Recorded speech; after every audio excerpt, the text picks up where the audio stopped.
ధ్యాన మిత్రులందరికీ నమస్సుమాంజలి. నా పేరు పోలిశెట్టి కృష్ణయ్య. మాది కంభం, ప్రకాశం జిల్లా, కంభం, ఆంధ్రప్రదేశ్. నాకు మొట్టమొదట ధ్యాన పరిచయము 2006లో జరిగింది. అది కర్నూలులో. నేను మా అబ్బాయి కర్నూలులో సిల్వర్ జూబ్లీ కాలేజీలో చదువుకుంటుంటే మా అబ్బాయి కోసం మేనల్లుడు అవుతాడు. ఆ అబ్బాయి కోసం నేను కర్నూలు వెళ్ళాను.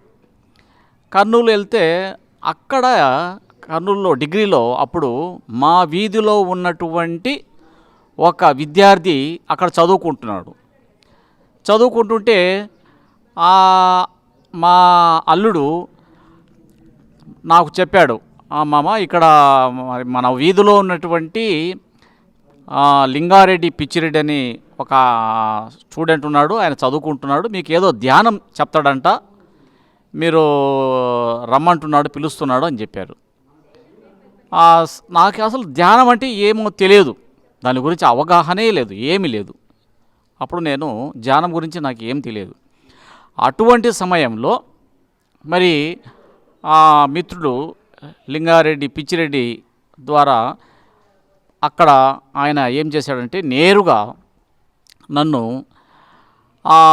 బ్రహ్మర్షి పత్రిజీ గారు స్వయంగా వారి స్వాస్థాలతో నిర్మించినటువంటి బుద్ధ ధ్యాన పిరమిడ్కు తీసుకెళ్ళి అక్కడ ఆ పిరమిడ్లోకి తీసుకెళ్ళి నాకు కూర్చోబెట్టి ఇక్కడ మన కళ్ళు మూసుకొని మన శ్వాసను గమనించాలి సార్, ఇదే ధ్యానం అంటే అన్నారు. మీరు చేయాల్సిన పని ఏం లేదు, మీ ప్రయత్నంగా గాలిని పీల్చకుండా వదలకుండా సహజంగా జరుగుతున్నటువంటి శ్వాసను గమనించండి అని చెప్పాడు. సరే, నేను కళ్ళు మూసుకున్నా, అక్కడ కూర్చున్నా, నా శ్వాసను గమనించిన. అయిపోయిన తర్వాత ధ్యానం చేసిన తర్వాత ఎలా ఉంది సార్ అని అడిగాడు. అంటే బాగుందయ్యా, ప్రశాంతంగా ఉండాది అని చెప్పాను నేను.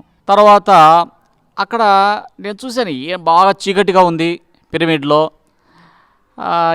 ఎంత చీకటిగా ఉంది, చీకటిలో నాకేం అసలు తెలియదు, అర్థం కావటంలే ఇది ఏందో. సరే అని చెప్పేసి అక్కడి నుంచి వచ్చాను. ఇంకా నా పని చూసుకొని మా ఊరికి వచ్చాను. వచ్చిన తర్వాత మీరు ఇంటి దగ్గర కూడా చేయండి సార్, ఇది ప్రతిరోజు చేయండి, ఉదయం ఒకసారి సాయంత్రం ఒకసారి, మీకు ఎప్పుడు సమయం ఉంటే అప్పుడు చేయండి అని చెప్పి ఆయన ప్రోత్సహించాడు, నాకు చెప్పాడు. కానీ నేను చేయలే, సాధన మొదలుపెట్టలే. నేను ఇంకా మర్చిపోయినా మళ్ళీ మామూలు స్థితి. అయితే ఆ అబ్బాయి ఎప్పుడైనా సరే మా ఊరికి వచ్చేటప్పుడు మా ఇంటి దగ్గరికి వచ్చేవాడు. మా ఇంటి దగ్గరికి వచ్చి, ఏం సార్ సాధన చేస్తున్నారా అని అడిగేవాడు. లేదయ్యా చేయటం లేదు, చేస్తాను అంట, కానీ చేయడం. ఆయన ఏం చేస్తాడంటే అదే పనిగా పాపము ఓపిక చేసుకొని ఒక గుడి దగ్గరకో లేదా ఎక్కడన్నా బాగా ప్రశాంతమైన వాతావరణం ఉన్న దగ్గరికి అక్కడికి పిలుచుకుపోయి నన్ను కూర్చోబెట్టి ధ్యానం చేయించేవాడు. సరే, ఈ అబ్బాయి అంతా చొరవ తీసుకొని మరి వస్తున్నాడు కదని చెప్పి నేను కూడా వెళ్ళేవాడిని, ధ్యానము చేసేవాడిని. అలా మాకు బాగా పరిచయం ఏర్పడినది. ఇద్దరము పరిచయంతో నేను కూడా సరే సాధన చేద్దామని చెప్పేసి నాకు వీలున్నప్పుడల్లా చేస్తుండేవాడిని. తర్వాత మళ్ళీ వదిలిపెట్టేవాడిని. పద్ధతి అనేది లేదు, క్రమ పద్ధతిలో ఒక సమయానుసారంగా చేయాలి అనేటువంటి ఒక నియమం ఏం పెట్టుకోలేదు నేను. ఏదో ఎప్పుడన్నా గుర్తుంటే చేస్తాను, లేకుంటే లేదు, అలా ఉన్నది. మళ్ళీ పాప ఎప్పుడన్నా అప్పుడప్పుడు వస్తుండేవాడు అబ్బాయి. మా ఊరికి ఖమ్మం వచ్చినప్పుడు మళ్ళా మా ఇంటి దగ్గరికి వస్తాడు. వచ్చి అడిగేవాడు, ఏం సార్ మీరు ధ్యానం చేస్తున్నారని. లేదు, అప్పుడప్పుడు చేస్తున్నాను అంట.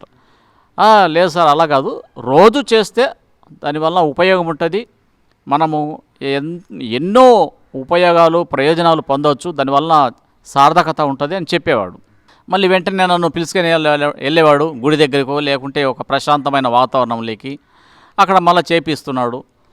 అలా చేపిస్తూ, సార్ ఇక్కడ మనకు దగ్గరలో గిద్దలూరులో పిరమిడ్ ఉంది, పౌర్ణమి రోజు అమావాస్య రోజు ధ్యానాలు జరుగుతుంటాయి అక్కడ, మీరు ఒకసారి చూడండి సార్, పౌర్ణమి ధ్యానానికి వెళ్ళండి, పిరమిడ్లో కూర్చోండి, ధ్యానం చేయండి ఎంత అద్భుతంగా ఉంటుంది, చాలా బాగుంటుంది, మీలో చాలా మార్పులు జరుగుతాయని చెప్పాడు. చెప్తే నేను కూడా సరే అని చెప్పేసి ఒకరోజు అదే పనిగా ఎవరు కొంతమంది నాకు తెలిసిన మిత్రులను పిలిచాను. ఇట్లాయా గిద్దలూరులో పిరమిడ్ ఉంది, అక్కడికి వెళ్ళి మరి ధ్యానం చేద్దామని చెప్పేసి పిలిచాను. ఎవరు రాలేదు. నేను ఒక్కడే సరే అని చెప్పేసి నేను బయలుదేరి అక్కడ ఆ రోజంతా కూడా పౌర్ణమి ధ్యానం చేశాను. చాలా బాగుంది, అద్భుతంగా ఉంది, ప్రశాంతంగా ఎంతో ఆనందంగా ఉన్నది. ఆ రాత్రంతా చేసుకొని వచ్చాను. వచ్చిన తర్వాత మళ్ళీ ఇంట్లో కూడా చేస్తూ ఉన్నాను, సాధన చేస్తున్నాను. అప్పుడు నాకు బాగా ఎక్కువ వాతావరణం మారినప్పుడల్లా కూడా ఈ జలుబు చేయడము, తర్వాత జ్వరం రావడము, తర్వాత బాగా ఇబ్బంది పడేవాడిని. ఎప్పుడైతే జ్వరం వస్తుంటుందో నేను హాస్పిటల్ పోవడము, తర్వాత అక్కడ టాబ్లెట్లు, ఇంజెక్షన్లు అవన్నీ తీసుకోవడం, వాడడము అలా జరుగుతున్నది. నేను అనుకునేవాడిని, ఏంటబ్బా జీవితం అంటే ఇదేనా, ఎప్పుడు అనారోగ్యం పాలవుతుంటానే నేను, వాతావరణ మార్పులో కూడా తట్టుకోలేకపోతున్నాను, నా శరీరం తట్టుకోలేకపోతుంది, ప్రతిసారి నేను హాస్పిటల్ పోవాల్సిందే, టాబ్లెట్లు మింగాల్సిందే, ఇంజెక్షన్ వేయించుకోవాల్సిందే, ఏమిటి పరిస్థితి, దీనికి అంతం లేదా అని చెప్పేసి ఆలోచన చేసేవాడిని. కానీ ఒకసారి ఏమైందంటే, ఈ ధ్యానమును నేను ఇంకా క్రమ పద్ధతిలో సాధన చేసే సమయంలో నాకు జ్వరం వచ్చింది. ఇట్లనే జలుబు చేయడం, జ్వరం రావడం, బాగా విపరీతమైన జ్వరం వచ్చేసింది. ఇక నేనేం చేశానంటే నిశ్చయించుకున్నాను. ఆ రోజు రాత్రి నేను సరే ఎలాగైనా సరే నాకు వచ్చిన అందరూ చెప్తుంటారు కదా, మాస్టర్లు అందరూ చెప్తుంటారు, ధ్యానం సర్వరోగ నివారిణి, తలనొప్పి నుంచి క్యాన్సర్ వరకు అన్ని జబ్బులు నయమవుతున్నాయి అని చెప్తున్నారు. సరే చూద్దాం, నేను కూడా నాకు జ్వరం వచ్చింది, ఈరోజు ఈ సాధన ద్వారా నా జ్వరాన్ని నేను తగ్గించుకోవాలి అనుకున్నాను. అప్పుడు మా ఇంట్లో కూర్చున్న రాత్రి అంతా నేను సాధన చేశాను, ధ్యానం చేస్తున్నాను. నా శరీరం అంతా కూడా వేడిగా కాలిపోతున్నది, శరీరం సహకరించటం లేదు, జలుబు విపరీతంగా ఉన్నది, కారుతుంది. అయినా కూడా నేను పట్టు వదలకుండా ఒక్కటి కూర్చొని రాత్రంతా సాధన చేశాను. సాధన చేస్తుండగా తెల్లవారుజాము అయ్యేటప్పటికీ నా శరీరం అంతా కూడా చల్లబడిపోయింది, చెమటలు పట్టాయి. ఆ అద్భుతమైనటువంటి ప్రాణశక్తి, ఆ న్యూ ఎనర్జీ అంటే కాస్మోటిక్ ప్రాణశక్తి ఏదైతే వస్తుంది అంటారు కదా, ప్రాణశక్తి బయట అంతరిక్ష ఈ సృష్టిలో ఉన్నటువంటి ప్రాణశక్తి ఏదైతే ఉందో అది నాలోకి ప్రవేశించి పూర్తిగా జ్వరం తగ్గిపోయి అసలు ఇంకా కొత్త నూతన ఉత్తేజితం వచ్చేసింది. అంటే నూతన శక్తి వచ్చేసింది నాలో. నాకే ఆశ్చర్యం అనిపించింది, ఏంటబ్బా ఇలా అసలు నాకున్న జ్వరము పోయింది, ఇంకా బాగా హుషారుగా ఉన్నానే నేను, ఎంత బాగుంది, ఎంత మార్పు అని చెప్పేసి నాకు ఆశ్చర్యమైంది. ఆహా, ఇది చాలా బాగుంది, ఏ టాబ్లెట్ లేకుండా, ఏ ఇంజెక్షన్ లేకుండా నా శరీరంలో ఉన్నటువంటి ఏ జబ్బునైనా నేను తగ్గించుకోవచ్చు అని చెప్పేసి అప్పుడు నాకు ఒక మంచి ఆత్మవిశ్వాసం ఏర్పడి ఇంకా సరే నేను కూడా ఇంకా వదిలిపెట్టకుండా సాధన చేసుకుంటూ ఇక మనకు తెలిసిందేది విద్య, మనకు తెలిసింది 10 మందికి పంచడం. ఆ విధంగా నేను బయటి వాళ్ళకు ఎవరు కనపడితే వాళ్ళకు ధ్యానం చెప్పడం, వాళ్ళను పిలుచుకొని నేను ధ్యానం చేయించడం, ఒక గుళ్ళేకి తీసుకుపోయి అక్కడ కూర్చోబెట్టుకొని వాళ్ళకు ధ్యానం చెప్పడం, ఆ విధంగా చేస్తున్నాను. తర్వాత అప్పుడు ధ్యాన జగత్ రాలేదు, ధ్యాన జగత్తు ఆ పత్రికను ధ్యాన ఆంధ్రప్రదేశ్గా ఉన్నది, ధ్యానాంధ్రప్రదేశ్ చందా కట్టాను, మా ఇంటికి వస్తున్నది. చదువుతుంటే ఎంత ఆ జ్ఞానము, తర్వాత ఆ ధ్యానుల యొక్క అనుభవాలు అవన్నీ కూడా చదువుతుంటే అసలు నిజంగా ఎంత అద్భుతము ఇది, దీంట్లో ధ్యానంలో ఇన్ని శక్తులు ఉన్నాయా, ఇంత మహత్యం ఉందా అని నాకు ఆశ్చర్యం. ఆ విధంగా నేను ఆంధ్రప్రదేశ్ పుస్తకాన్ని అప్పట్లో చా ఒక్క పేజీ కూడా వదిలిపెట్టకుండా పూర్తిగా చదివేవాడిని. నాకు అంత ఆనందం ఇస్తుంటుంది ఆ పుస్తకం చదువుతుంటే. ఇంకా చదవాలి ఇంకా చదవాలి అనిపిస్తుంది. ఆ పుస్తకము చదవడం అయిపోతే పూర్తి చేస్తే అప్పుడే అయిపోయింది ఆ పుస్తకము అనిపించేది నాకు. అంటే అందులో ఉన్నటువంటి జ్ఞానము అపారమైంది. ఎక్కడ బయట దొరకనటువంటి జ్ఞానాన్ని నేను అక్కడ తీసుకున్నాను.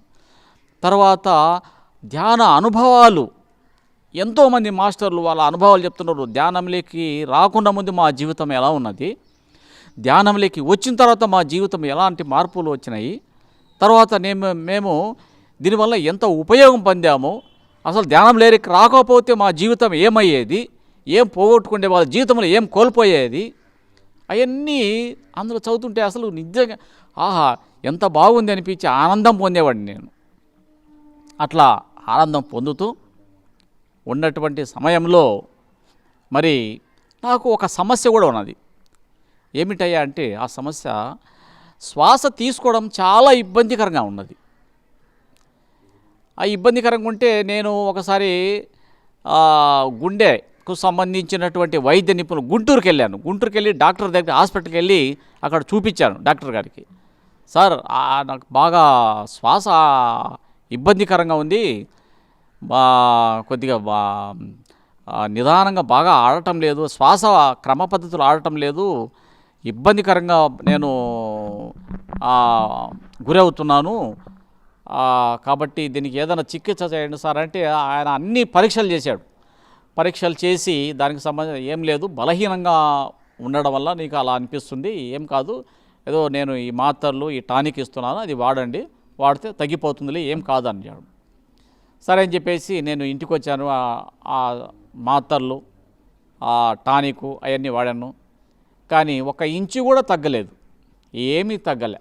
నేను అలాగనే మరి ఇబ్బంది పడుతుండేవాడిని. సరే నా జీవితంలో ఎలా జరగాలో అలా జరుగుతుంది అనుకునేవాడిని. నా సాధన అయితే నేను చేసుకుంటూ ఉండేవాడిని. ఇలా మా ఇంట్లో నేను ఎప్పుడు సమయం దొరికితే అప్పుడు నేను కూర్చుండేవాడు ధ్యానంలో. ఇంకా వేస్ట్ చేసేవాడిని కాదు. అప్పుడు ఎందుకు వేస్ట్ చేయాలి, సమయాన్ని వృధా ఎందుకు చేయాలి, నా పని ఉంటే నేను చూసుకోవడం, ఇంకా ఖాళీగా దొరికితే ధ్యానంలో కూర్చోవడం, నేను ఒక్కనే మా ఇంట్లో కూర్చొని చేసుకునేవాడిని. ఇలా చేసుకున్నటువంటి సమయంలో ఒకసారి నేను ధ్యానం చేసుకుంటుంటే మరి నా గుండెల పైకి కిందికి కదిలించినటువంటి అనుభూతిని పొందాను నేను. తర్వాత ధ్యానంలోంచి బయటకు వచ్చిన తర్వాత చూసుకుంటే నాకేదో ఆపరేషన్ జరిగినట్టు అనిపించింది. అలా అద్భుతం. ఇంకా ఆ శ్వాస తీసుకోవడానికి ఏదైతే ఇబ్బంది పడుతున్నానో ఆ ఇబ్బంది లేదు, అప్పటి నుంచి చాలా బాగుంది. అంటే నేను హాస్పిటల్కి పోయి డాక్టర్ దగ్గర చూపించుకుంటే నయం కానటువంటి చాలా కష్టమైనటువంటి క్లిష్టమైనటువంటి ఒక జబ్బు. మరి ఏ మాస్టర్ వచ్చారో, ఏ గురువులు వచ్చారో, మరి ఏ హాస్టల్ మాస్టర్స్ వచ్చారో ఏమో నాకు తెలియదు. మొత్తానికి మాత్రం నాకు ఒక ఆపరేషన్ లాంటిది జరిగింది. అప్పుడు జరిగి అద్భుతంగా నా యొక్క శ్వాస తీసుకోవడము, శ్వాస ఆడడము, గుండెకు సంబంధించిన ఎలాంటి నొప్పి కానీ, అప్పుడు కొద్దిగా నొప్పి కూడా వచ్చేది నాకు గుండె దగ్గర. కానీ అదంతా కూడా పూర్తిగా మటుమాయం పూర్తిగా పోయింది. చాలా సంతోషంగా ఉన్నది, హ్యాపీగా ఉన్నది. ఇక నేను చాలా సంతోషపడ్డాను. అలా ఒక అనుభవం నాది. తర్వాత ఒకసారి షిరిడీలో ధ్యాన యజ్ఞాలు జరిగినాయి. షిరిడీలో ధ్యాన యజ్ఞాలు జరిగితే అక్కడికి నేను వెళ్ళాను. వెళ్ళి కొంతమంది మిత్రులను ఇక్కడ నుంచి కొంతమంది మిత్రులను తీసుకుని వెళ్ళాను. నేను షిరిడీకి వెళ్ళాను. అక్కడ తెల్లవారుజామున 5 గంటల నుంచి ఉదయం 7 గంటల వరకు ధ్యానం జరుగుతుంది. మొట్టమొదటి ప్రాతకాల ధ్యానము. ఆ ధ్యానంలో కూర్చున్న తర్వాత ధ్యానం చేస్తూ ఉన్నాను. ఏకధాటిగా 2 గంటలు చేయాలి. నాకు అంత 2 గంటలు కూర్చొని చేయడం అనేది అప్పట్లో ఏకధాటిగా అదే మొదటిసారి. సరే ఏది ఏమైతే ఎంతో దూరం నుంచి వచ్చాము మేము, ఇక్కడ చేయాల్సిందే అని చెప్పేసి నేను కూడా ఏకాగ్రతతో ధ్యానంలో ఉన్నాను. తర్వాత అక్కడ ధ్యానం చేస్తూ ఉంటే మొదటి రోజు నాకు ఆ ధ్యానంలో నా మూడవ కన్ను తెరుచుకున్నది.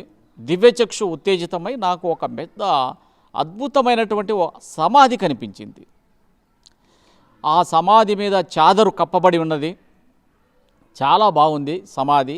అయితే నేను అనుకున్నాను, ఏంటబ్బా ఈ సమాధి, ఎక్కడిది సమాధి, ఈ సమాధి కనపడడం ఏది, ఎక్కడిది సమాధి అని చెప్పేసి నాకేం తెలియలే, అర్థం కాలే.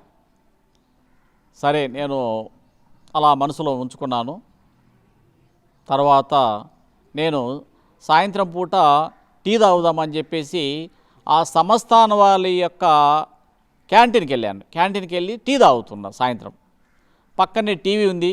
ఆ టీవీలో సంస్థానంలో ఏ కార్యక్రమాలు అయితే జరుగుతున్నాయో రిలే వస్తుంది.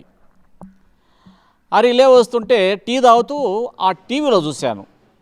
టీవీలో రిలే ప్రోగ్రామ్ చూస్తున్నాను. సాయిబాబా దర్శనం చేసుకోవడం, భక్తులు వెళ్ళటము అన్నీ కూడా కనపడుతున్నాయి. అప్పుడు బాబాగారి సమాధి కూడా చూపించడం జరిగింది దాంట్లో. నేను అప్పటి వరకు వెళ్ళలేదు, ఇంకా గుళ్ళేకి కూడా వెళ్ళలే. గుళ్ళేకి వెళ్ళలేదు, బాబాగారి సమాధి చూడలేదు, నేను ఏం చేయలేదు అంతవరకు. కానీ ఆ సమాధి అక్కడ నేను టీవీలో చూసేటప్పటికి ఓహో, అప్పుడు నాకు అద్భుతం అనిపించింది. అంటే నేను చూసినటువంటి ఈ సమాధి, ధ్యానంలో చూసినటువంటి సమాధి బాబాగారి సమాధి అని చెప్పేసి నాకు ఎంతో ఆనందం, సంతోషమైంది.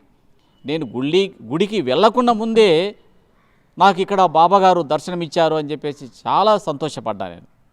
ఆనందం, పరమానందం.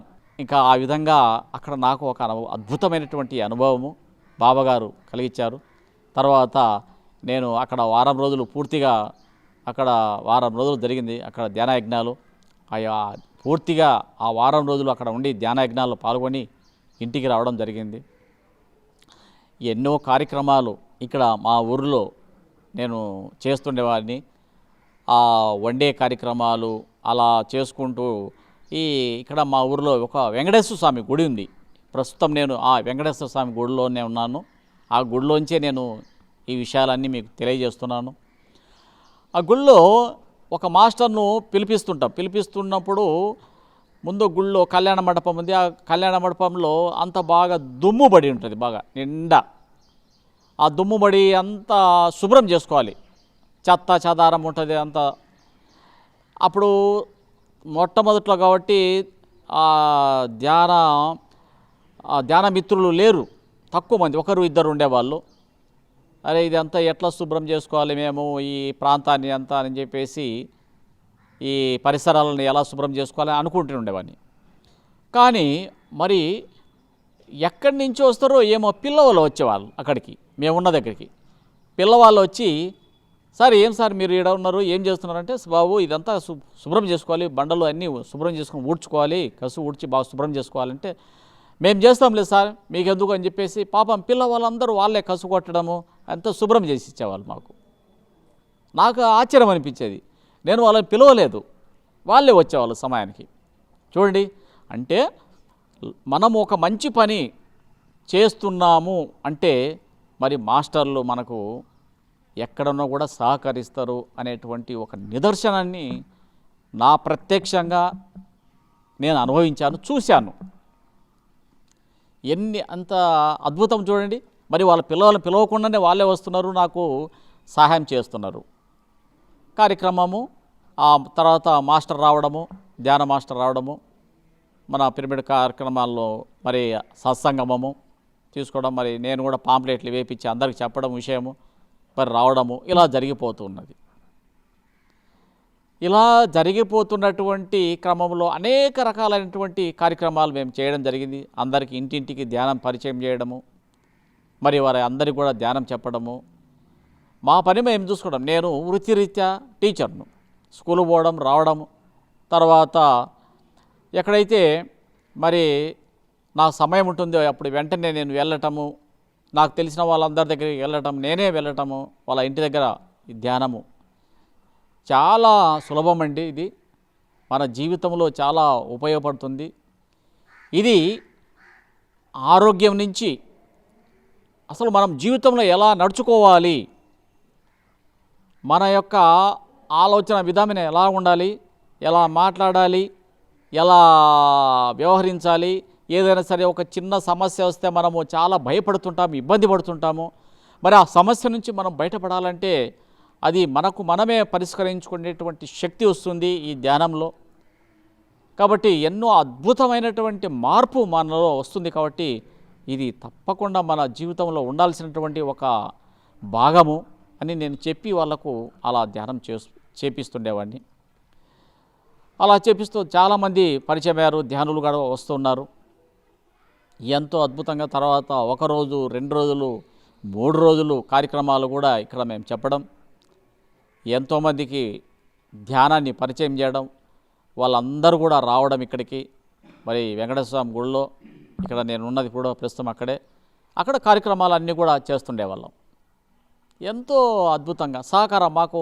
మేము అనుకుంటాం, అరే ఇది ప్రోగ్రామ్ ఏర్పాటు చేయాలంటే, ఈ కార్యక్రమం ఏర్పాటు చేయాలంటే మరి మైకు, తర్వాత కొంత ఈ పట్టలు, కొన్ని సప్లైర్స్ దగ్గరికి పోయి మరి కుర్చీలు, ఇవన్నీ వాటరు, వాళ్ళకి కావాల్సినటువంటి మినిమం వసతులు ఇవన్నీ ఏర్పాటు చేయాలంటే మరి డబ్బు కావాలి అని చెప్పేసి మేము ఆలోచించుకునేవాళ్ళం. కానీ మాకు తెలియకుండానే ఎవరో ఒకరు ఆ సమయానికి రావడం, మాకు ఆర్థికంగా సహకారం ఇవ్వడం, వాళ్ళు సహాయం చేయడం, అట్లా ఎంతో అద్భుతంగా. అంటే మాస్టర్సు మనము ఏం చేస్తున్నాము, మనము ఎలా మనము ఈ ప్రకృతికి ఈ యొక్క భూమికి సంబంధంగా, ఈ ప్రకృతి సంబంధంగా ఏ మంచి పని చేస్తున్నా కూడా మాస్టర్స్ ఎక్కడున్నా సరే మనకు సహకారం ఇస్తారు అనేటువంటి నిదర్శనాలు అన్నమాట.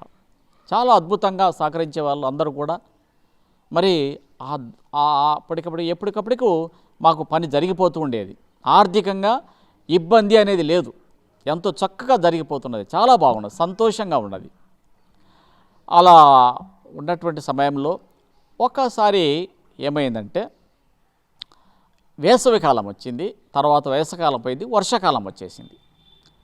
వర్షాకాలం వచ్చిన తర్వాత వర్షములు మొదలైన తర్వాత ఒక నెల జరిగింది, వర్షాలు పడటం లేదు. ఎక్కడ అసలు విపరీతమైన ఎండలు.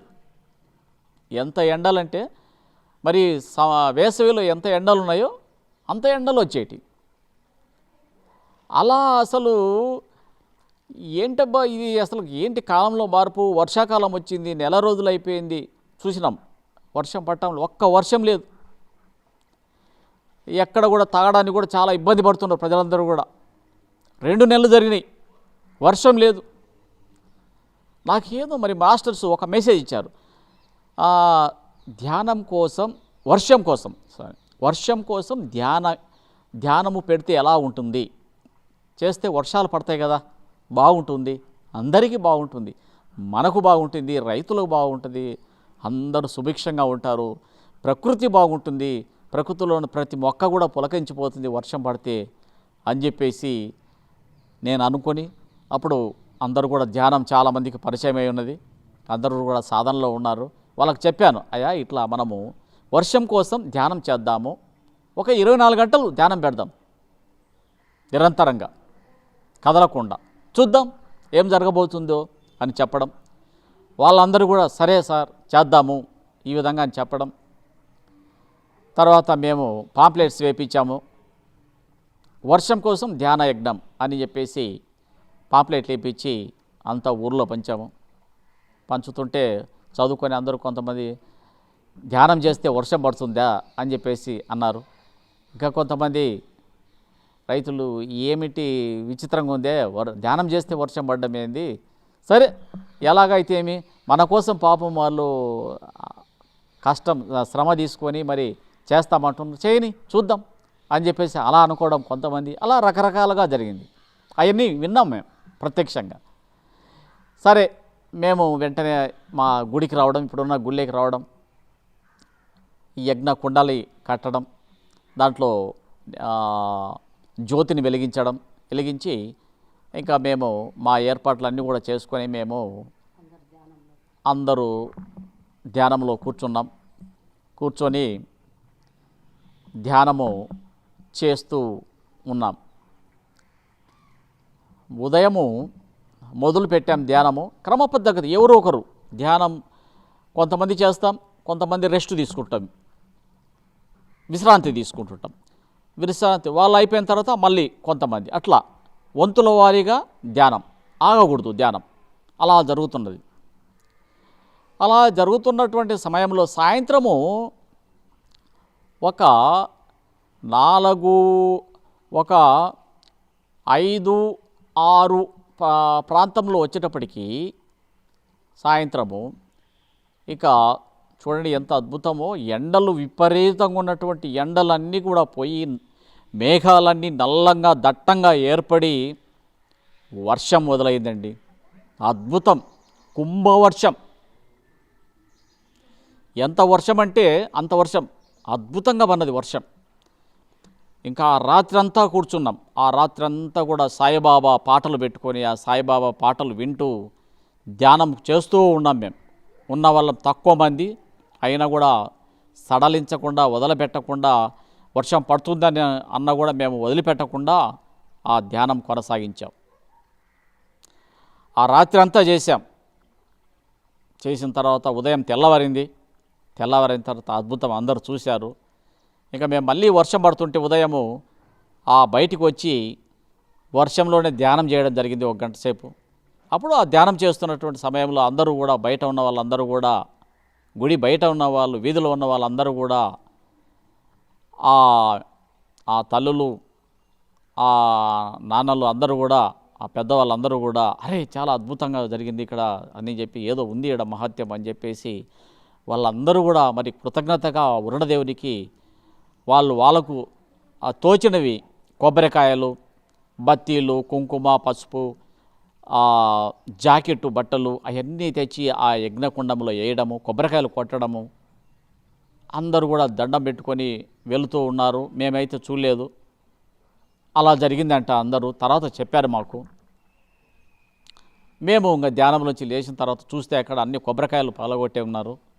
లోపల యజ్ఞకుండంలో జాకెట్ ముక్కలు అవన్నీ బత్తీలు, ఊది బత్తీలు, పసుపు, కుంకుమ వేసి ఉన్నారు, చల్లి ఉన్నారు. అలా జరిగింది మిత్రులారా. కాబట్టి దీంట్లో ఇది సాధ్యము, అది అసాధ్యం అనేది చూడు. ప్రకృతి కూడా ఎంత సహకరించింది చూడనండి, పొలకించిపోయింది ప్రకృతి కూడా. కాబట్టి అంత అద్భుతమైనటువంటి శక్తి ఈ ధ్యానంలో ఉన్నది. అంటే ఏం లేదు, ఇక్కడ మన దగ్గర ఉన్నటువంటి శ్వాసను గమనించడమే. ఎంత తేలిక ఇది, ఎంత సులభమైంది. ఒక నామం లేదు, ఒక మంత్రం లేదు, ఒక జపం లేదు, ఏం లేదు. మన దగ్గర ఉన్నటువంటి శ్వాసను గమనించడం ఎంత సులభము. మనం ఏమన్నా గాలిని బిగబడుతున్నామా, లేకుంటే గాలిని ఏమన్నా మన ప్రయత్నపూర్వకంగా వదిలిపెడుతున్నామా? ఏమీ లేదు. సహజంగా జరుగుతున్నటువంటి శ్వాసనే గమనిస్తున్నాము. ఎంత అద్భుతము. కాబట్టి మనకు కావాల్సిన అంటే మనము దానికోసమే మనము చేయకూడదు. ఒకదాన్ని మనం ఆశించి చేయకూడదు. నాకు ఇది కావాలి, నేను ఇది పొందాలి అనేటువంటి ప్రయత్నం చేయకూడదు. మనకేది కావాలో ఆ ప్రకృతికి తెలుసు. ఆ ప్రకృతి చూసుకుంటుంది. మనం బాధపడుతుంటే, చిన్నప్పుడు మనం బాధపడుతుంటే మన తల్లిదండ్రులు ఏమైనా చూస్తూ ఉంటారా? వాని బాధ వాడు పడినిలే, వాడి ఇబ్బంది వాడు పడినిలే అని చెప్పి వదిలిపెట్టేస్తారా తల్లిదండ్రులు? లేదు. ఎప్పుడు ఆ బిడ్డ బాధపడుతుంటే తన తల్లి కానీ తండ్రి కానీ, అరే నా బిడ్డకు ఏదో బాధపడుతుంది అని చెప్పి అడిగి మరీ తీర్చేవాళ్ళు. అలాగా ఈ ప్రకృతి కూడా మనల్ని ఎప్పుడూ వెన్నంటుంటుంది. ప్రకృతితోటి ఎప్పుడైతే మనము అనుసంధానమై ఉంటామో, అంటే మన శ్వాసతో మనం కూడి ఉంటామో, ఈ ప్రకృతి మనకి ఏది కావాలో అది అందిస్తుంది. అటువంటి అనుభూతులు నేను ఎన్నో పొందాను. కాబట్టి అద్భుతమైనది ఇది, అసలు ఎక్కడ లేదు. ఇంకా ఈ సృష్టిలో మనము పొందేటువంటి ఆనందము, సంతోషము, మనకి ఏది కావాలంటే అది తీర్చేటువంటి ఈ ప్రకృతి మన ఎమ్మడి మనకు తెలియకుండానే మనకు హాస్టల్ మాస్టర్సు, ఈ ప్రకృతి దేవతలు మనకు సహాయపడుతూనే ఉంటారు, సహాయం చేస్తూనే ఉంటారు. కాబట్టి ఒక ఆత్మవిశ్వాసాన్ని మనం అలవాటు చేసుకోవాలి మిత్రులారా. ఒక మంచి ఒక విశ్వాసంతో, అంటే మనము ఎప్పుడైతే ధ్యానంలో మరి ఆ గురువులకు ఏదైతే మాస్టర్స్కు ఉంటారో మనము వాళ్ళకు సరెండర్ అయిపోవాలి. అంటే వాళ్ళకు మనము ఎప్పుడైతే సరెండర్ అవుతామో, ఎప్పుడైతే వాళ్ళకు మనము ఈ బాధ్యత అంతను కూడా వాళ్ళకు అప్పచెప్తామో అప్పుడు ఇంకా వాళ్ళే చూసుకుంటారు మనకు ఏది కావాలనో అది. మనలో ఈ యొక్క అనుమానం ఉండకూడదు, ఇది జరుగుతుందా, ఇది అవుతుందా అనేటువంటి అనుమానం ఉండకూడదు. ఆ అనుమానం పెట్టుకొని మనం ధ్యానం చేస్తే ఏది కాదు. అనుమానం లేకుండా పూర్తిగా శరణాగతి కావాలి. మనం శరణాగతి అయిపోతే మనము ఎలాంటి అనుమానం లేకున్నట్లయితే అంతా ఈ ప్రకృతి చూసుకుంటుంది మనల్ని. ఒక తల్లి తన పసిబిడ్డను తన పొత్తిళ్ళల్లో తన ఒడిలో కూర్చొని ఎలా లాలిస్తుందో, ఎలా చూసుకుంటుందో ఆ విధంగా ఈ ప్రకృతి మనల్ని చూసుకుంటుంది, కాపాడుతుంది, నిరంతరం ఎన్నంటి ఉంటుంది. కాబట్టి మిత్రులారా, నేను చెప్పేది ఏంటంటే ఎప్పుడు కూడా మన నిత్య జీవితంలో మనం ఈ ఉదయం లేచిన దగ్గర నుంచి రాత్రి నిద్రపోయే వరకు మన పనులు మనం చేసుకోవచ్చు. ఎక్కడికి వెళ్ళాల్సిన పని లేదు. ఏ అడవులకో, ఏ అరణ్యాలకో, ఏ హిమాలయాలకో వెళ్ళాల్సిన పని లేదు. మన ఇంట్లోనే కూర్చొని, మన అందరితో కూర్చొని, మన స్నేహితులతో, బంధువులు కూర్చొని మన పనులు చేసుకుంటూ, సంసారం చేసుకుంటూ, సంసారంలో నిర్వాణం, సంసారాన్ని పొందుతూ మనము అద్భుతమైనటువంటి శక్తిని, అంటే జీవితము ఆనందమయం చేసుకుంటూ ఈ సంసారంలోని నిర్వాణం పొందొచ్చు. మనం అంటే ముక్తిని పొందొచ్చు. ఎంత అద్భుతం చూడండి. గతంలో ఎప్పుడో కొన్ని శతాబ్దాల కింద, కొన్ని సంవత్సరాల కిందట, కొన్ని శతాబ్దాల కిందట మరి మునులు, మహర్షులు, మరి యోగులు ఎవరైతే ఉన్నారో వాళ్ళు అప్పట్లో ఏ అరణ్యాలకో, ఏ హిమాలయాలకో వెళ్ళి తపస్సు చేసుకునే వాళ్ళు, అంటే ప్రశాంతత కోసం అని చెప్పేసి. కానీ మనకు గౌతమ బుద్ధుడు చెప్పినటువంటి విషయం ఆనాపానసతి, అంటే అది పాలి భాష, మన యొక్క తెలుగులో శ్వాస మీద ధ్యాస అనేటువంటి ఒక మంచి చక్కని ఆ వాక్యాన్ని మనం గిన పట్టుకున్నట్లయితే మనల్ని ఎక్కడికి చేర్చాలనో అక్కడికి ఈ ప్రకృతి చేరుస్తుంది, మనం చేరుకోవచ్చు. ఎంత అద్భుతం, ఎంత ఆనందం, ఎంత సంతోషం. కాబట్టి మన జీవితంలో మన పని మనం చేసుకుంటూ ఈ ధ్యానాన్ని మనము ఒక భాగంగా జోడించుకొని మన కార్యక్రమాలన్నీ కన్నా చేసుకుంటూ ఉన్నట్లయితే మన జీవితంలో నిత్య ఆనందము, ఏ సమస్య వచ్చినప్పటికీ కూడా మనము దాన్ని పరిష్కరించుకోవచ్చు. ఆ పరిష్కరించుకునేటువంటి శక్తి ఈ మాస్టర్లు మనకి ఇస్తారు, జ్ఞానాన్ని ఇస్తారు, అందిస్తుంటారు. ఈ ధ్యానం చేస్తున్నప్పుడు మనకు కనపడేటువంటి ఈ సూక్ష్మ లోకాలలో ఉన్నటువంటి మాస్టర్స్ ఎవరైతే ఉంటారో, ఇతర లోకాలలో ఉన్నటువంటి మాస్టర్స్ ఎవరైతే ఉంటారో వాళ్ళందరూ మనకు కావలసినటువంటి జ్ఞానాన్ని ఇస్తారు. చూడండి ఎంత అద్భుతం, ఎంత ఆనందం, ఎంత సంతోషం. కాబట్టి మనకి ఏ సమస్య వచ్చినా మనం బాధపడాల్సిన పని లేదు, ఏడవాల్సిన పని లేదు. అబ్బా అయిపోయింది నా పని అని గగ్గోలు పెట్టాల్సిన పని లేదు. సమస్య వచ్చిందంటే మిత్రులారా, ఇక్కడ ఒక్కటి మనం గమనించాలి, ఎంత లాజిక్ చూడండి. సమస్య వచ్చిందంటే దాన్ని పరిష్కరించుకొని ముందుకు పోవడానికి, అంటే సమస్య ఇది ఒక శిక్షణ కోసం వచ్చింది, శిక్ష కాదు. మనకు వచ్చినటువంటి సమస్య, మనకు వచ్చినటువంటి కష్టము ఇది ఒక శిక్ష కాదు, శిక్షణ. దీని నుంచి మనం నేర్చుకోవాలి పాఠం. ఇప్పుడు మనము చదువుకునేటప్పుడు పుస్తకంలో 1వ పాఠం, 2వ పాఠం, 3వ పాఠం, 4వ పాఠం, 5వ పాఠం ఉంటుంది. ఈ పాఠం చదువుకుంటా నేర్చుకుంటా పోతే మనకి ఎంతో జ్ఞానం, తర్వాత మనము ఎంతో అభివృద్ధి చెందుతాం. అదేవిధంగా ఇక్కడ కూడా మన నిత్య జీవితంలో ఒక సమస్య, చిన్న సమస్య వచ్చిందంటే మనము భయపడాల్సిన పని లేదు, తల్లడెళ్ళిపోవాల్సిన పని లేదు. మనల్ని మనం ఆ సమస్యను, వచ్చిన సమస్యను మనం పరిష్కరించుకునే ఆ శక్తి, ఆ జ్ఞానము, ఆ మంచి ఆలోచన శక్తిని ఆ మాస్టర్లు అందిస్తారు మనకు.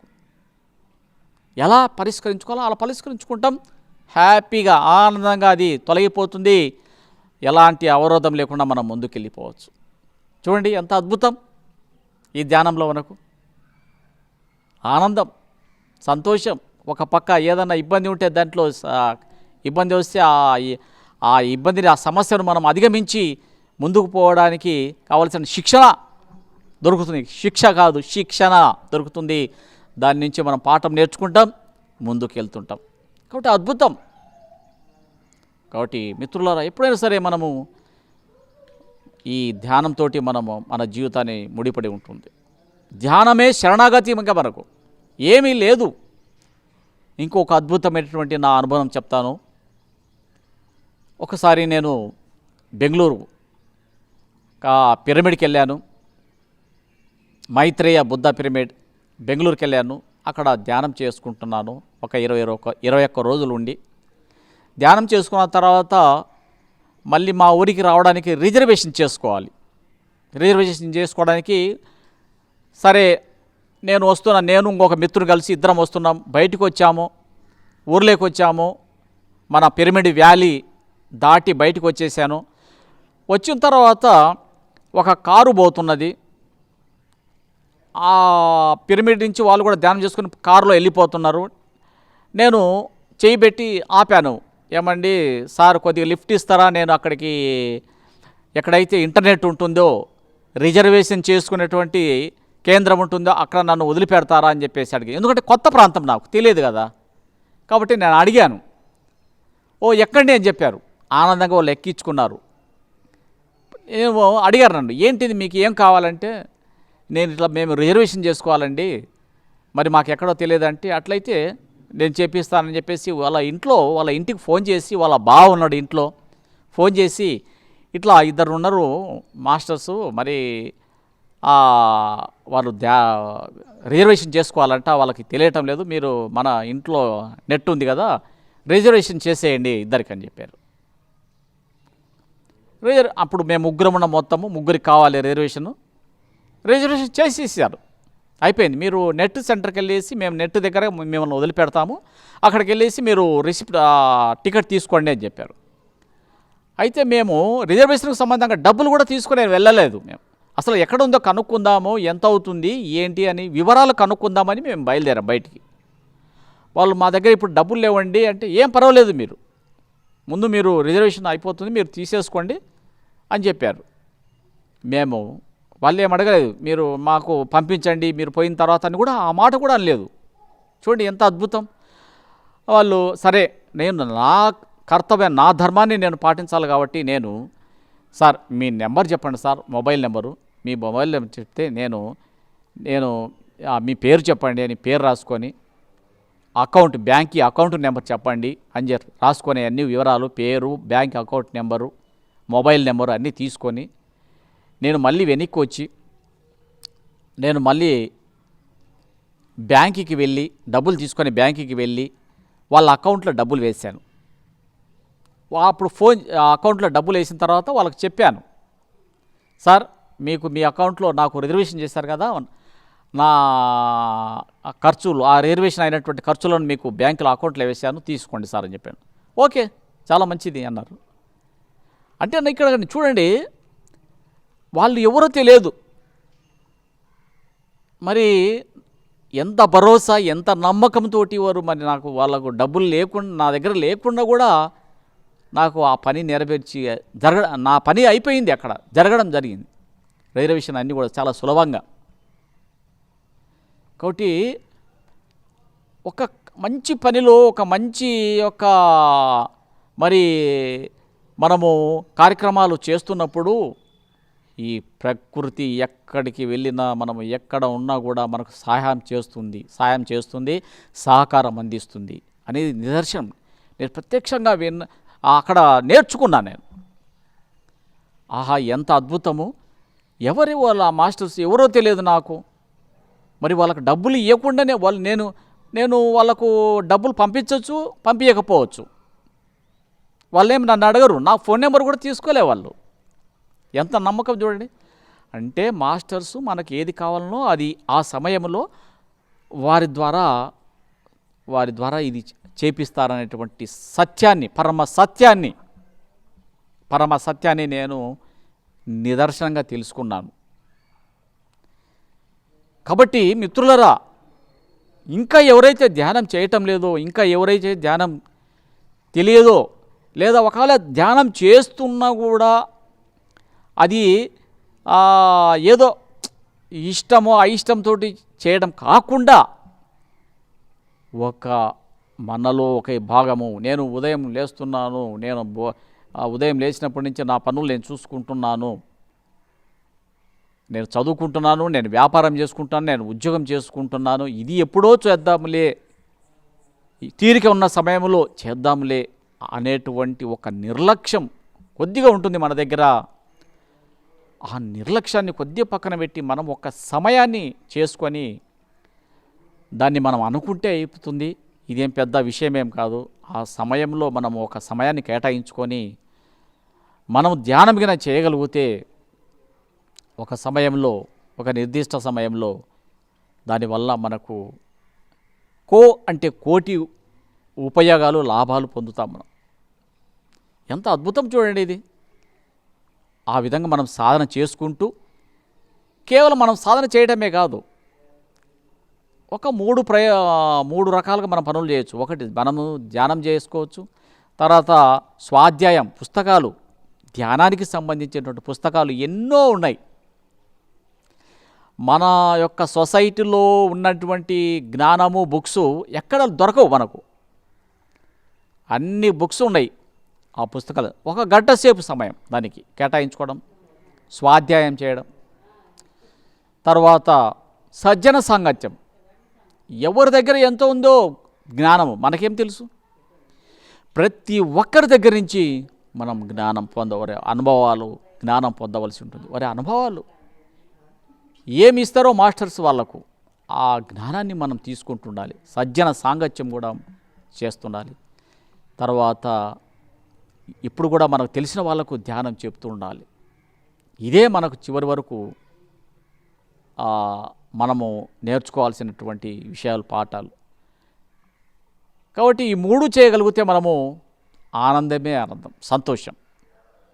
కాబట్టి మిత్రులరా, మనం ధ్యానం చేసుకోవడము, మరి ఈ యొక్క స్వాధ్యాయం చేయడము, సజ్జన సాంగత్యం చేయడము, ఈ విధంగా మన జీవితంలో చేసుకున్నట్లయితే పరమానందం, ఇంకా మన జీవితము సార్థకమైనట్లే అని నా అభిప్రాయం.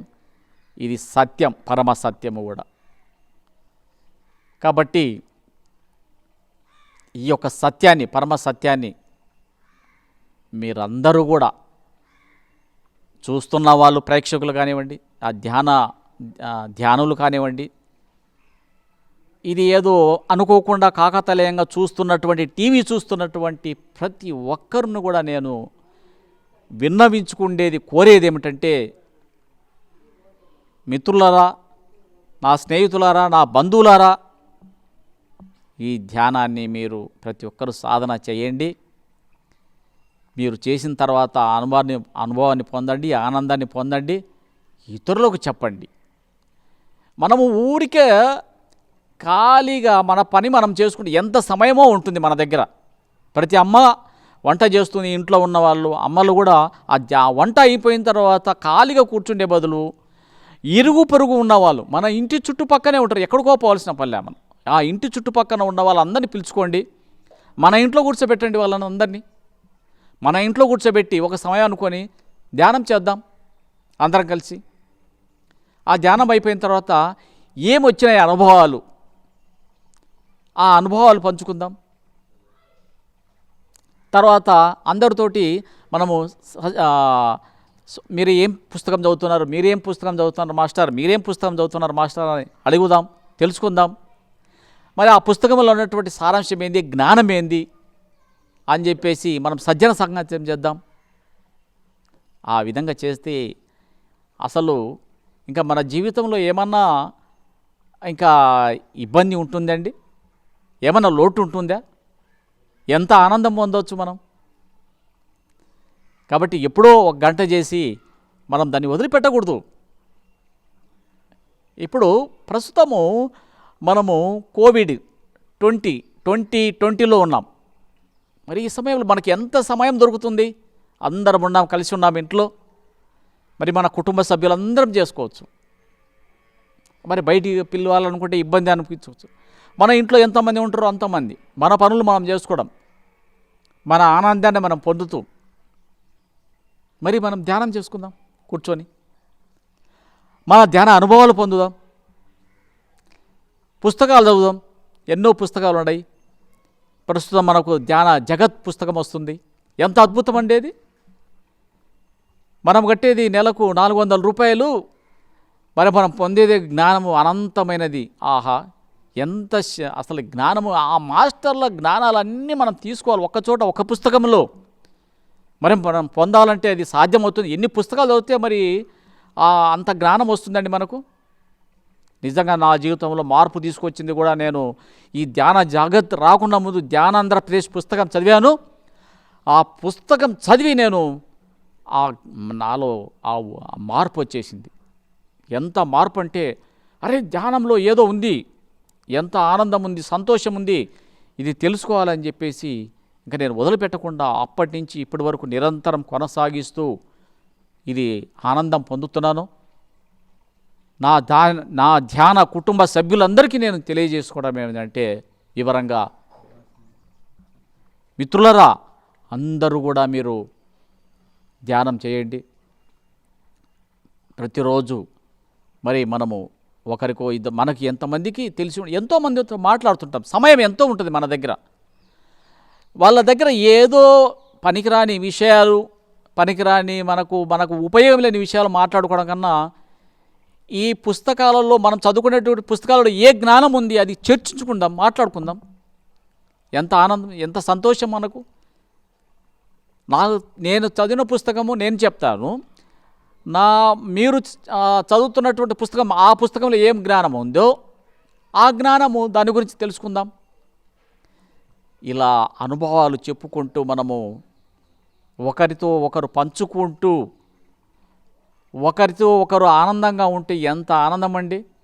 ప్రకృతి పులకించిపోతుంది, అంతా ఆనందమయమే. కాబట్టి మనం అనుకుంటాం, ఎవరో వస్తారు మనకు ఏదో సహాయం చేస్తారని. ఎవ్వరూ రారు. మనం ఉన్న దగ్గర ప్రస్తుతం కదలేని పరిస్థితుల్లో ఉన్నప్పుడు మన ఇంటి పక్కనే మన ఇంటి మొట్టమొదట మనం అనుకుంటాం పిల్లలు ఏం చేస్తారులే అని. ఇప్పుడు మన ఇంట్లో ఉన్న పిల్లలను కూర్చోబెట్టుకుందాం, వాళ్ళతో చేపిద్దాం ధ్యానం. అరే బాబు చేసినావు కదా, 10 నిమిషాలు చేపిద్దాం. 10 నిమిషాల నుంచి 15, 20 నిమిషాలు అట్లా చిన్నగా నిదానంగా క్రమేపైన అది పెంచుదాం సాధనను. ఆ ధ్యానం నుంచి వచ్చిన తర్వాత వాళ్ళ అనుభవాలు అడుగుదాం. బాబు ఎట్లా ఉన్నదిరా నీకు, ఇప్పుడు ఎట్లా ఉంది నీకు. ఒక వారం 10 రోజులు చేసిన తర్వాత అడుగుదాం వాళ్ళను, నీ అనుభవాలు చెప్పు, ఎట్లా ఉన్నాయో నీకు చెప్పు. వాళ్ళు చెప్తారు, ఎంత అద్భుతం వాళ్ళు పిల్లవాళ్ళు.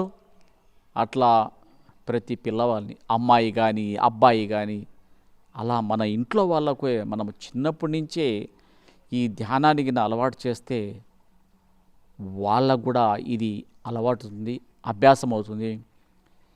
ఈ జీవితంలో ఎన్ని మార్పులు జరుగుతాయో, పెను మార్పులు, ఆ పెను మార్పులలో వచ్చేటువంటి ఒడుదుడుకులను తట్టుకునేటువంటి శక్తి మన ఇంట్లోనే మనం కల్పించిన వాళ్ళం అవుతాం. వాళ్ళకు మంచి బంగారు భవిష్యత్తుని ఇచ్చిన వాళ్ళం అవుతాం. నా కుటుంబ సభ్యులకు నేను తెలియజేస్తున్నాను సంతోషంగా, మిత్రులరా, ఇది వాస్తవం. మనం వాళ్ళకి ఇవ్వాల్సింది ఆస్తి కాదు, సంపాదన కాదు, ఇవ్వాల్సింది వాళ్ళ జీవితంలో వాళ్ళు ఎలా నడుచుకోవాలి, వాళ్ళ జీవితంలో ఎలా ఉండాలి, ఎలా ఆలోచన చేయాలి, ఎలా ఉంటుంది జీవితం అనేది జీవిత పాఠాలను మనము మన ఇంట్లోనే నేర్పియవచ్చు. వాళ్ళకు అనంతమైన జ్ఞానాన్ని ఇవ్వచ్చు, వాళ్ళకు అనంతమైనటువంటి మార్పులను తీసుకురావచ్చు వాళ్ళను. ఈరోజు బయట వస్తే బయటి ప్రపంచం ఎంత అరాచకం, పుల్ స్టాప్ పెడదాం, అరాచకానికి పుల్ స్టాప్ పెడదాం. మిత్రులరా, మన దగ్గర ఒక శక్తివంతు ఒక వజ్రాయుధం ఉంది. మన దగ్గర వజ్రాయుధం ఏమిటి? ఆ వజ్రాయుధము ధ్యానం. ఆ రోజు మనం చూడనటువంటి యుగాలలో కొన్ని 2500 సంవత్సరాల క్రితం మహానుభావుడు గౌతమ బుద్ధుడు ఇచ్చినటువంటి ఈ ప్రకృతికి అందించినటువంటి ధ్యానాన్ని అది మరిచిపోతే, మరుగున పడిపోయినటువంటి ధ్యానాన్ని వెలికి తీసినటువంటి మన బ్రహ్మర్షి పితామహ పత్రిజీ మరి వెలుగులోకి తీసుకొచ్చి మనకు పంచుతున్నాడు. ఆ మహానుభావుడు మరి వారి పాదాలకు శతకోటి ప్రణామాలు. ఏమిచ్చినా రుణం తీర్చుకోలేము. మరి వారు చెప్పినటువంటి ఈ జ్ఞానం, శ్వాస మీద ధ్యాస ఎంత సులభమైంది, ఎంత తేలికైంది, ఎంత జ్ఞానం వస్తుంది, ఎంత మార్పు వస్తుంది. మన జీవితమే మారిపోతుంది. మన జీవితాన్ని మనం మార్చుకోవచ్చు. ఎక్కడ ఏదో దొరుకుతుంది, ఏదో ఉంటుంది అని మనము బయటికి పోతుంటాం, ఎంతో దూరం ప్రయాణం చేస్తుంటాం. కానీ ఎక్కడ బయటికి వెళ్ళి మనము ప్రయాణం చేస్తుంటే, బయటికి వెళ్ళిపోతుంటే అలసట, దప్పిక తప్ప, నిరాశ నిస్పృహ తప్ప ఏమీ లేదు. మిత్రులారా, నా కుటుంబ సభ్యులారా, ధ్యానం మీరు సాధన చెయ్యండి. మీ ఇంట్లో కుటుంబ సభ్యులందరినీ మీరు కూర్చోబెట్టండి, మీరు ఉండండి, మీరు ధ్యానం వాళ్ళను గమనిస్తుండండి, వాళ్ళతోటి మీ ఆ ధ్యాన అనుభవాలు పంచుకోండి, పుస్తకాలు కొనండి. మిత్రులారా, ఇది సంపద. మనతో ఉన్నటువంటి సంపద, ఆ పుస్తకాల సంపద మన ఇంట్లో ప్రతి ఒక్కరి ఇంట్లో ఉండాలి. పుస్తకాలు ధ్యాన జగత్తు నుంచి ఎంతోమంది మాస్టర్లు రాస్తున్నారు, పుస్తకాలు వస్తున్నాయి. ఆ పుస్తకాలు తెప్పించుకోండి. ఇంట్లో ఒక లైబ్రరీ ఏర్పాటు చేసుకుందాం. మన ఇంట్లో మనం ఒక లైబ్రరీ, ఒక గ్రంథాలయం ఏర్పాటు చేసుకుందాం. ఇది అసలైన సంపద. ఇదే అసలైన సంపద. మనకు వచ్చేది, మన వెంట ఉండేది ఈ ఇండ్లు కాదు, పొలాలు కాదు, బంగారం కాదు, డబ్బు కాదు. కాబట్టి మిత్రులారా, మన ఇంట్లోనే పుస్తక భాండాగారాన్ని ఏర్పాటు చేసుకుందాం, గ్రంథాలయాన్ని ఏర్పాటు చేసుకుందాం. ఆ పుస్తకాలు కనపడే విధంగా పెట్టుకుందాం, మనం చదువుకుందాం, మన ఇంట్లో వాళ్ళని చదివిద్దాం. పిల్లవాళ్ళ నుంచి పెద్దవాళ్ళ వరకు అందరూ కూడా చదువుకుని జ్ఞానాన్ని పొందేటువంటి పుస్తకాలు మనవి. కొన్ని పుస్తకాలు ఉంటాయి, అర్థం కాకపోవచ్చు. 1కి 2 సార్లు 3 సార్లు చదివితే ఆ జ్ఞానం మనకు తెలిసిపోతుంది, అవగతం అవుతుంది. ఎక్కడ ఉన్నా, మనం ఏం చేస్తున్నాం, మన నిత్య జీవితంలో మన సరైన దారిలో ఉన్నామా మనము అనేది ఒక ఎరుక. ఆ ఎరుక వస్తుంది. ఆ ఎరుక ద్వారా మనము మన జీవితంలో ముందుకు పోయినట్లయితే మనకు అంత నిత్య ఆనందమే, సంతోషం, మన జీవితం పూలబాటగా సాగిపోతుంది. అంతకన్నా ఏం కావాలి మనకు ఈ భౌతికంగా కనిపించేదే సంపద అనుకుంటున్నాం. కానీ అది కాదు నిజమైన సంపద. ఇది నిజమైన సంపద. మనం పొందేటువంటి ఆనందం, సంతోషం, జ్ఞానము, మన పిల్లవాళ్ళకు మనం ఇంట్లో ఇచ్చేటువంటిది ఈ అద్భుతమైనటువంటి వారసత్వం. మనం నేర్చుకున్నది వాళ్ళకి ఇవ్వాలి. ప్రతి ఒక్కరికి ఓపిక పట్టుకొని వాళ్ళని కూర్చోబెడదాం. మన ఇంట్లో ఉన్న వాళ్ళకి చేపిద్దాం, ధ్యానం చేపిద్దాం, వాళ్ళ అనుభవాలు తెలుసుకుందాం. పుస్తకాలు మనం చదువుదాం, వాళ్ళకిద్దాం పుస్తకాలు, మన ధ్యాన పుస్తకాలు. ఎందరో మన మాస్టర్స్ రాసినటువంటి పుస్తకాలు ఉన్నాయి, మనకు అందుబాటులో ఉన్నాయి. వాటన్నిటిను మనము ఈరోజు మనకు సమాచారము అద్భుతంగా ఉన్నది. ఎక్కడ కావాలంటే ఏ మాస్టర్ కూడా చెప్తాడు, ఏ పుస్తకం ఎక్కడి నుంచి వస్తుంది, ఎలా వస్తుంది అనేది విషయము ఏ మాస్టర్ మనకు సాయం చేస్తున్నాడు. ప్రతి ఒక్క మాస్టర్ మనకు సాయం చేస్తున్నారు. కాబట్టి వారి ద్వారా బుక్స్ తెప్పించుకుందాం. ఇంట్లో మనకు రాలేదు చదువుకోవడానికి, చదువు మన ఇంటి పక్కన ఎంతోమంది ఉండరు. మనం సజ్జన సంఘం చేసుకుందాం, వాళ్ళతోటి రోజు కూర్చుకుందాం. మనం ధ్యానం అయిపోయిన తర్వాత పిలుచుకుందాము, ధ్యానం అయిపోయిన తర్వాత ఈ పుస్తకం చదివించుకుందాం, వాళ్ళ చేత చదివించుకుందాం, విందాము. ఏం పోతుంది, మన సొమ్ము ఏమవుతుంది? వినడం వలన కూడా ఎంత జ్ఞానం తీసుకుంటాం మనం. ఆ విధంగా మనము ధ్యానం చేసుకుంటూ, మనము స్వాధ్యాయం చేసుకుంటూ, సజ్జన సాంగత్యం ప్రతి ఇంట్లో ఇప్పుడు ఉన్నటువంటి పరిస్థితులలో మనము ప్రతిరోజు ఇంట్లో ధ్యానం జరగాలి. ఎందుకంటే రాబోయే రోజులలో అతి క్లిష్టమైనటువంటి సంక్లిష్టమైనటువంటి సమస్యలతో కూడుకున్నటువంటి ఈ ప్రకృతి, ఈ ప్రపంచాన్ని మనం చూడబోతున్నాం మిత్రులారా, నా కుటుంబ సభ్యులారా. కాబట్టి ఇప్పుడున్నటువంటి ఈ క్లిష్ట సమయములో మనం భయపడకుండా ఆనందంగా సంతోషంగా ముందుకు పోవాలంటే ధ్యానం శరణం గచ్చామి, ధ్యానం శరణం గచ్చామి, ధ్యానమే మనకు శరణము. ఇది నేను నిక్కచ్చిగా నా అంతర్గతంగా నేను ఎలాంటి సందేహం లేకుండా సంతోషంగా చెప్పగలిగినటువంటి మాట, ఇది బంగారు మాట. కాబట్టి ఈ అద్భుతాన్ని మనము, ఆనందాన్ని మనం అనుభవిస్తూ ప్రతి ఇంట్లో మనం చేసుకుందాం. ఖాళీగా టీవీ చూసుకుంటే ఏమొస్తుంది? టీవీ చూద్దాం, కొద్దిసేపు చూద్దాం, తప్పు లేదు, కొద్దిసేపు చూద్దాం. కాబట్టి దాన్ని కొద్దిసేపు చూసి ఆపేసి ఈ ధ్యానాన్ని మనము మన కుటుంబంలో ఒక భాగం, మన కుటుంబంలో ఒక భాగం ఇది ధ్యానం కూడా. మన కుటుంబ సభ్యులతో చేసుకుందాం, మన చుట్టుపక్కన మన ఈ చుట్టుపక్కల ఉండే వాళ్ళని పిలుచుకుందాం, ప్రతిరోజు మనం ధ్యానం చేసుకుందాం. ఎంత ఆనందం, ఎంత సంతోషం. బంధుత్వం, వాళ్ళే బంధువులు, మన చుట్టూ ఉన్న వాళ్ళే బంధువులు, మన అన్నదమ్ములు, మన అక్క చెల్లెళ్ళు. ఎంత మనకు ప్రేమ ఏర్పడుతుందండి. ఈరోజు ఎవరి ఇంట్లో వాళ్ళు కూర్చుంటున్నాం, ఎక్కడికక్కడ దూరం అయిపోతున్నాం మనం. కాబట్టి ఈ సత్యాన్ని మనం తెలుసుకోవాలి. ధ్యానం మనల్ని దగ్గరగా చేరుస్తుంది, ధ్యానం మనల్ని దగ్గరగా కలుపుతుంది, ఒక కుటుంబాన్ని ఏర్పడుతుంది. మనకు సేవా గుణం అనేది అలవడుతుంది. మనకు సేవ చేయాలి, మనం ఎక్కడికో పోవాల్సిన పని లేదు. సేవ అంటే ఏం లేదు, మన పక్కన ఉన్న వాళ్ళకి ఏదైతే లేదో దాన్ని అందించడమే, అదే సేవ. వాళ్ళను ఏదైనా ఇబ్బంది పడుతుంటే, వాళ్ళు ఏదైనా బాధపడుతుంటే మీ ఇబ్బంది ఏమిటి అని మనం అడిగి వాళ్ళకు మన చేతనైతే మనం చేద్దాం సహాయం, మన చేతనైనంత వరకు. అలా వాళ్ళ సమస్యలను మనం సమస్యలుగా తీసుకొని మనం గిన భాగస్వామ్యం చేసుకుని వాళ్ళకి పరిష్కరించినట్లయితే అవతల వాళ్ళు ఎంత ఆనందం పొందుతారండి, ఎంత సంతోషం పొందుతారు వాళ్ళు. కాబట్టి సేవాగుణం ఒకటి అలవాటు చేసుకుందాం. తర్వాత ఈ సేవాగుణం అనేది చాలా ఇంపార్టెంట్ ఈ ప్రస్తుతం ఉన్న రోజులలో. మనకు కావాల్సింది మనకు లభిస్తున్నప్పుడు పక్క వాళ్ళకు ఒక మాట సహాయం, చిన్న సహాయాలు ఉంటాయి. లేదు ఇంకా ఏదైనా సమస్య ఉంటుంది, ఆ సమస్యను వాళ్ళని అడిగి అర్థం చేసుకొని మనం పరిష్కరించేదానికి ప్రయత్నం చేస్తాం. అప్పుడు వాళ్ళ సమస్య మనం పరిష్కరించామనుకోండి, వాళ్ళ సమస్య పూర్తయింది అనుకోండి, ఎంత సంతోషపడతారు వాళ్ళు, కృతజ్ఞతగా ఉంటారు వాళ్ళు.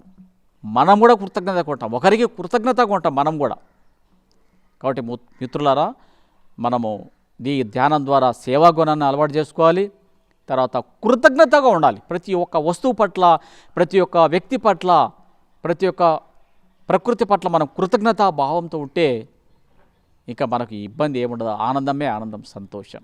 మిత్రులారా, ఇంకొక అతి ముఖ్యమైనటువంటి విషయం, ఈ శాకాహారము మాంసాహారం రెండు ఆహారాలు ఉన్నాయి మనం తీసుకోవడం. అయితే ఈ మాంసాహారం శాకాహారంలో ఏది ఉత్తమమైంది, ఏది మంచి ఆహారము, ఏది యుక్తమైనటువంటి ఆహారం అంటే శాకాహారం. ఎందుకంటారా, ఇది ప్రకృతి మన శరీర నిర్మాణానికి అనుకూలంగా మలచబడ్డది. మన శరీరమే శాకాహారానికి మలచబడ్డది, మాంసాహారానికి మలచబడలే. మన శరీరం లేదు, ఆ విధంగా నిర్మాణం లేదు. కాబట్టి మనము శాకాహారం తీసుకోవాలి అన్న విషయం, ఆ ఎరుక, స్పృహ కూడా నాకు కూడా లేదు. అందరూ మాంసం తింటున్నారు, నేను కూడా తింటున్నాను. ధ్యానం లేక రాకుండా ముందు నేను కూడా మాంసం తింటున్నాను. ఇది ఇది పాపమో ఇప్పుడు పుణ్యమో నాకు తెలియదు. అందరూ తింటున్నారు కాబట్టి నేను తింటున్నా. కాబట్టి ఆ పొట్టేలు, ఆ మేక, ఆ చేప ఇవన్నీ మన కోసమే ఉన్నాయేమో, ప్రకృతి మనకి ఇచ్చిందేమో అనుకున్నా. అయితే ఒకసారి నేను మిత్రులరా ఈ తటవర్తి రాఘవరావు గారిని పిలిపించి ఒక క్లాస్ పెట్టాను. ఒక చోట మాకు ఊరికి దూరంలో, కొద్ది దూరంలో గిద్దులూరు అనే ప్రాంతం ఉంది. అక్కడికి తటవర్తి వీరరావు గారి క్లాసులు 3 రోజుల క్లాసులు ఏర్పాటు చేశారు. అక్కడికి వెళ్ళాను నేను ఒక మిత్రుని తీసుకొని. ఇద్దరం వెళ్ళాము అక్కడికి. వెళ్ళిన తర్వాత అక్కడ ధ్యానం చేసిన తర్వాత సజ్జన సాంగత్యము ఆ మాస్టర్ గారు చెప్పారు, అయ్యా మీరు ఏ ఆహారం తీసుకుంటారా అని చెప్పి అడిగారు. మాంసాహారమా శాకాహారమా అంటే, సార్ మాంసాహారం తీసుకున్నాం, శాకాహారం తీసుకున్నాం, మాంసాహారం కూడా అలవాటు ఉంది అంటే, మీరు ఇమీడియట్గా వెంటనే మాంసాహారం మానుకొని శాకాహారంలోకి రండి. ఎందుకంటే మీరు ధ్యానం చేసి కూడా దానివల్ల ఉపయోగం లేదు. ఎందుకంటే ఒక కుండ నిండా నీళ్లు తీసుకొని రావాలి మనం. ఒక కాలువ దగ్గరకు, ఒక కుళాయి దగ్గరకు వెళ్ళి మనము కడవ నిండా ఒక నీళ్లు తీసుకొని రావాలి. దానికి చిల్లు పడితే ఆ నీరు మనం అనుకున్న స్థలానికి మనం చేర్చలేం. ఆ నీరు రాదు, మనకు అందదు. దానివల్ల ఉపయోగం ఏముంది? వృధా ప్రయాస, కష్టం తప్ప. అలాంటిదే నీకు ధ్యానంలో జరగబోతుంది.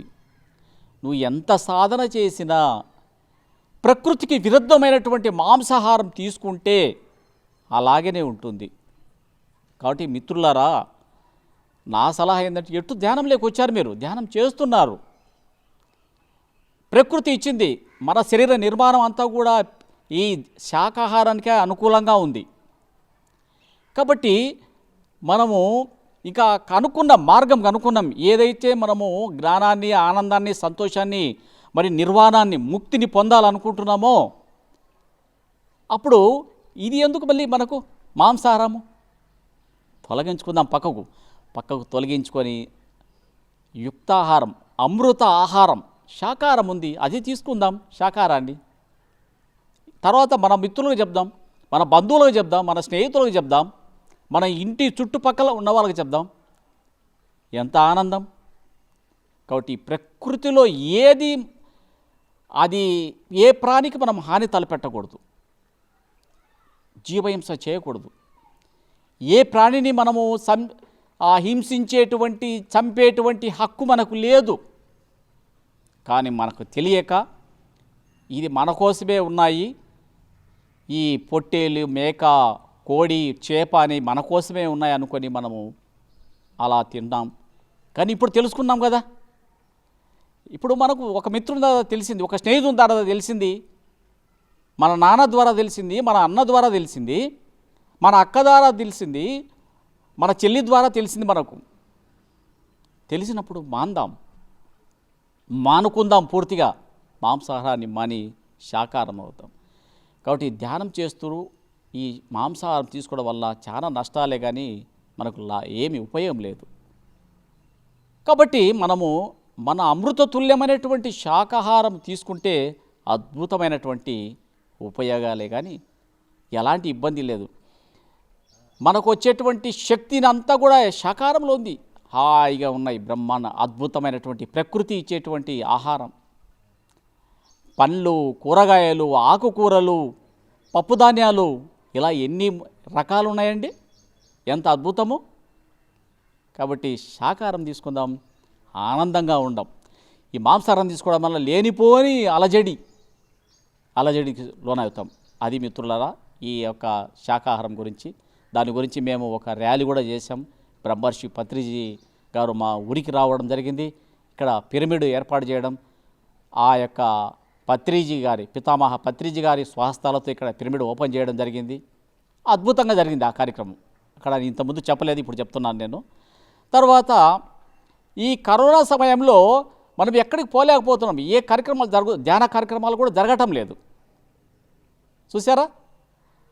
అయితే మనకు అద్భుతమైనటువంటి PMC PMC pyramid meditation channel అనేటిది మరి మన పత్రిజీ గారు, మన బ్రహ్మర్షి పితామహ పత్రిజీ గారు కన్న కలలను సాకారం చేస్తూ పిఎంసి ఛానళ్ళు ఏర్పాటు చేయడం జరిగింది. చక్కగా మనము ఈ టీవీలో ఈ పిరమిడ్ ఛానల్ను మనము పెట్టుకొని మనం చూడొచ్చు కార్యక్రమాలన్నీ కూడా. ఎంత జ్ఞానం అండి! మన ఇంట్లోనే కూర్చొని ఎక్కడికి పోలేం. ఈ సమయంలో మనం ఈ కరోనా సమయంలో, ఈ కోవిడ్ సమయంలో ఎక్కడికి వెళ్ళలేం.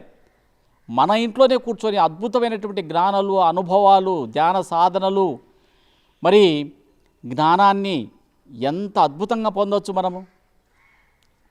నేనైతే ఆ టీవీని చూడను కానండి, మనకు సంబంధించినటువంటి పిఎంసికి సంబంధించినటువంటి మన పిరమిడ్ మెడిటేషన్ ఛానల్కి సంబంధించినటువంటి కార్యక్రమాలన్నీ కూడా నేను వాట్సాప్ రూపంలో యూట్యూబ్లో చూస్తున్నాను. అసలు ఆ చూస్తూ ఉంటే సమయమే తెలియటంలే, అలా గడిచిపోతుంది అంతే. అరే ఇప్పుడే ఉదయం తెల్లారింది, ఇప్పుడే 12 అయిందా, 2 అయిందా, 5 అయిందా, 10 అయిందా, రాత్రి అయిందా, అసలు సమయమే తెలియదు మనకు. అలా గడిచిపోతుంది ఆనందం, అసలు సంతోషం. ఎక్కడికి వెళ్ళకుండా మన ఇంట్లోనే ఉండి ఈ యొక్క మన ఛానల్ను, మన యొక్క వాట్సాప్లను, ఈ యొక్క యూట్యూబ్ ఛానల్ ద్వారా చూస్తూ అద్భుతమైనటువంటి జ్ఞానాన్ని పొందుతూ అద్భుతమైన ఆనందాన్ని పొందుతున్నాం. ఎంత మంచి ప్లాట్ఫారం ఏర్పాటు చేశారండి మన యొక్క పిరమిడ్ మాస్టర్స్ అందరూ.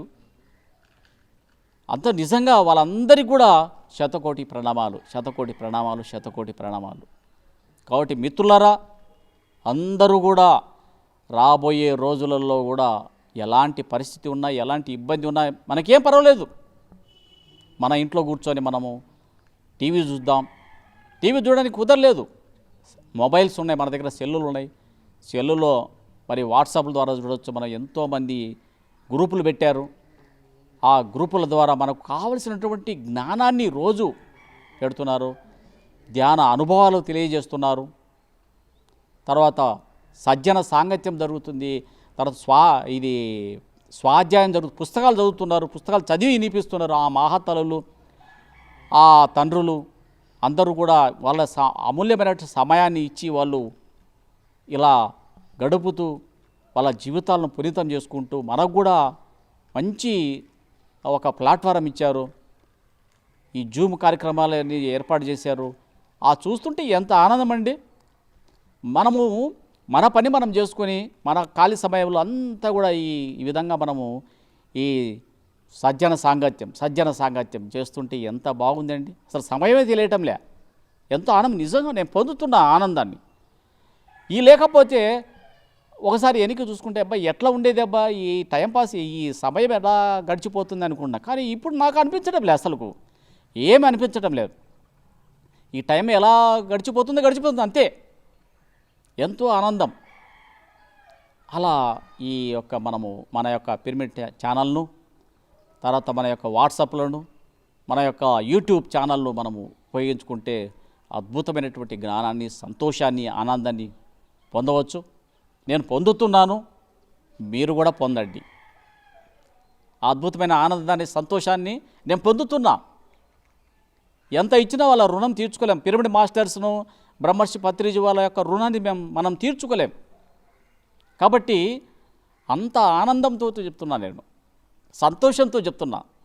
ఆ విధమైనటువంటి అనుభూతిని నేను పొందుతున్నాను. కాబట్టి మిత్రులారా, నా కుటుంబ సభ్యులారా, మీరు కూడా ఈ అవకాశాన్ని ఉపయోగించుకోండి. మీరు కూడా ఈ యొక్క ఛానల్స్ను, మన యొక్క పిరమిడ్ మెడిటేషన్ ఛానల్ను, తర్వాత మన వాట్సాప్లను, మన యూట్యూబ్ను ఉపయోగించుకొని మీరు కూడా అద్భుతంగా మీరు కూడా తెలుసుకొని అది మన ఇంట్లో ఉన్న వాళ్ళకు చెప్పండి. మన ఇంట్లో ఎంతమంది కుటుంబ సభ్యులు ఉంటారో అందరికీ కూడా, చిన్నపిల్లల నుంచి పెద్దవాళ్ళ వరకు, ముసలి వాళ్ళ వరకు అవసరమైనటువంటి జ్ఞానము మన యొక్క ఈ యొక్క పిరమిడ్ టీవీ ఛానల్తో మనకు వస్తుంది. కాబట్టి మీరు అర్థం చేసుకున్నదే, మీకు తెలిసిందే వాళ్ళతో పంచుకోండి. వాళ్ళకు కూడా ఆనందాన్ని కలగజేయండి, సంతోషంగా ఉండండి. కాబట్టి ఈ యొక్క అవకాశాన్ని నాకు ఇచ్చినందుకు చాలా సంతోషం.